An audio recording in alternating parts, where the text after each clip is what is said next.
Feng Tianxing menemukan pintu keluar mata air pegunungan di hutan lebat, dan itu hanya tetesan kecil. Meski masih ada bau busuk di dalamnya, namun setelah pencarian yang cermat, Feng Tianxing menemukan akar dari bau busuk tersebut. Mayat hewan yang membusuk digantung di cabang-cabang dari saluran keluar mata air.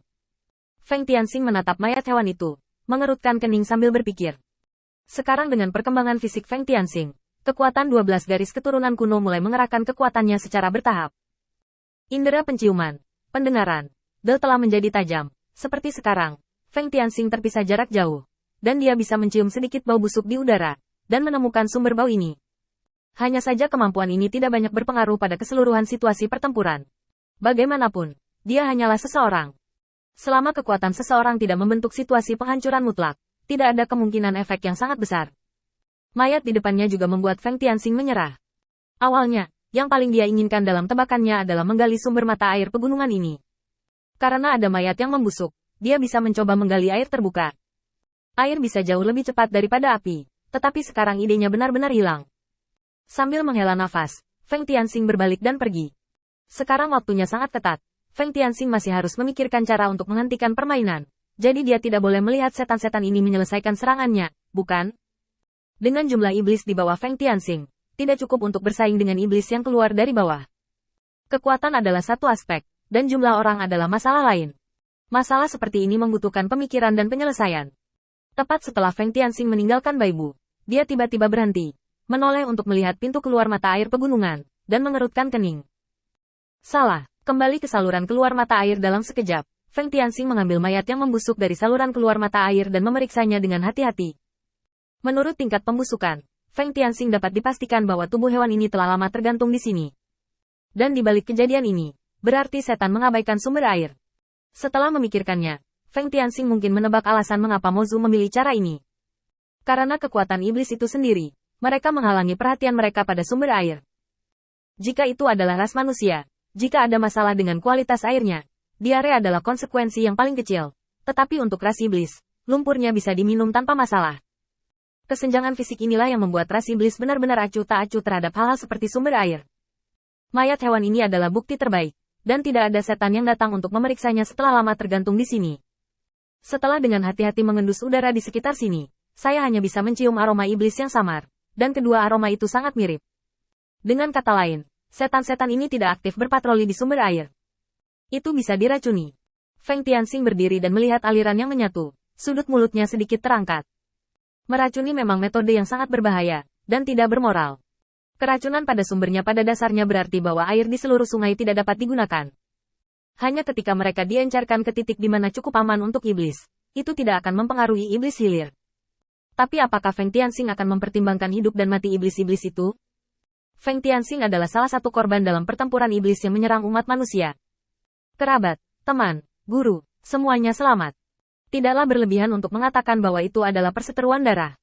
Hanya saja setelah terlahir kembali berulang kali di tanah Sumeru, di bawah pembaptisan tahun-tahun yang panjang, kebencian tidak lagi bisa digambarkan dengan kata-kata. Tidak mungkin baginya untuk menyaksikan para iblis merayakan ulang tahun yang damai dengan ketenangan pikiran. Karena itu untuk diracuni, tentu saja harus minum obat yang kuat. Feng Tianxing mengangkat tangannya, dan saat pikirannya berangsur-angsur menjadi telapak Jasper, sudut mulutnya sedikit terangkat. Alat iblis. Tubuh iblis, yang digunakan untuk menghadapi iblis benar-benar mengasyikkan. Menyerang dengan racun terlebih dahulu, iblis yang ditempatkan di bawah diracuni dan dilemahkan, lalu dibakar. Sekelompok setan yang tidak bisa mengepakkan sayapnya dan tidak bisa terbang ke langit hanyalah daging yang dipanggang di api. Setelah mengisi bagian terakhir dari rencana keseluruhan Feng Tianxing juga telah diubah. Karena itu untuk memberikan pukulan fatal kepada iblis-iblis ini, itu masih merupakan cara untuk meracuni. Secara alami, semakin banyak setan berkumpul di sini, semakin baik. Feng Tianxing menoleh dan meminta Sedu untuk mengirim seseorang surat ke Sera, menjelaskan secara singkat perubahan di seluruh rencana, tetapi dia tidak menyebutkan bagaimana merencanakannya. Anak buah Feng Tianxing menyentuh Gunung Suangfeng dalam beberapa hari terakhir dan diam-diam ditempatkan di tebing. Di kaki Gunung Suangfeng, semakin banyak tentara iblis berkumpul. Hampir setiap hari, setan datang dari jauh. Dari ribuan orang yang ditempatkan di sini pada awalnya, jumlahnya telah berkembang pesat menjadi hampir 20.000. Melihat api di antara puncak kembar di bawah langit malam, Feng Tianxing melihat pemandangan di depannya dengan ringan. Feng Tianxing menghitung jumlah orang lagi, lalu berkata kepada orang yang boros di sampingnya. Apa yang kamu lihat? Tampilan luar biasa di wajahnya tegang. Setiap kali Feng Tianxing ingin mengajukan pertanyaan kepadanya, itu selalu membuatnya merasa sedikit tidak nyaman. Karena tidak peduli bagaimana dia berpikir, akan ada beberapa kelalaian, dan hal-hal ini sama sekali tidak terhalang di depan Feng Tianxing. Sepertinya semuanya dia semua bisa diharapkan secara umum. Tetapi poin yang lebih jelas adalah Feng Tianxing mengajarinya dengan sabar. Meskipun dia tidak nyaman, dia masih berusaha menjawab dan berpikir. Tuan Feng, kecepatan pengumpulan iblis sangat cepat. Mereka akan menjadi nyata. Terakhir kali kamu mengatakan bahwa iblis di bawah penguasa kota ini, seperti kita, tidak lagi bertarung secara individu. Jumlah mereka yang tiba di sini setiap hari relatif tetap, tergantung jarak kota. Itu harus menjadi bagian elit. Selain itu, patroli mereka di malam hari agak lalai. Kita masih bisa memanfaatkan ini. Hanya saja saudara-saudara sudah mendaki gunung.